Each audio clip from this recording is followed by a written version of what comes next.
Jokowi sedikit soal tanggapannya Anies yang menyebutkan proyek strategis nasional ini merupakan proyek definitif. Apa tanggapannya, Pak? Ya ditunjuk saja proyek yang mana, yang titip siapa. Presiden Jokowi menantang Anies Baswedan untuk menunjukkan siapa yang mengambil keuntungan pribadi dalam proyek nasional. Jokowi menantang Anies Baswedan untuk membuktikan ucapannya bahwa proyek strategi nasional sebagai ladang titipan.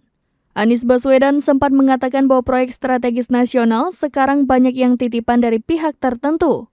Terkait hal ini, Presiden Jokowi meminta agar Anies Baswedan mengungkapkan secara detail pada Minggu malam 1 Oktober 2023. Sebelumnya, Anies menyebut bila PSN tidak disusun dengan baik, maka akan menjadi ladang titipan proyek pihak-pihak tertentu. Hal itu disampaikan Anies saat menghadiri agenda Rakornas Partai Masyumi yang disiarkan pada Sabtu 30 September 2023. Anies mengatakan adanya PSN merupakan hal yang baik, namun hal tersebut harus disusun secara transparan dan melibatkan partisipasi publik.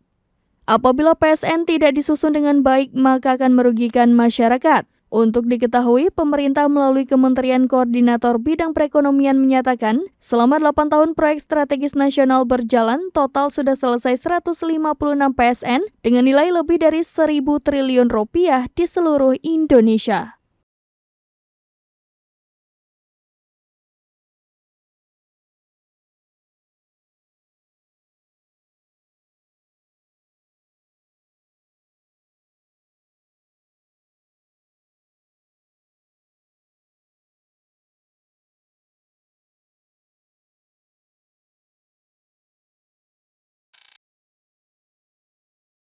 Download Tribun X sekarang, menghadirkan lokal menjadi Indonesia.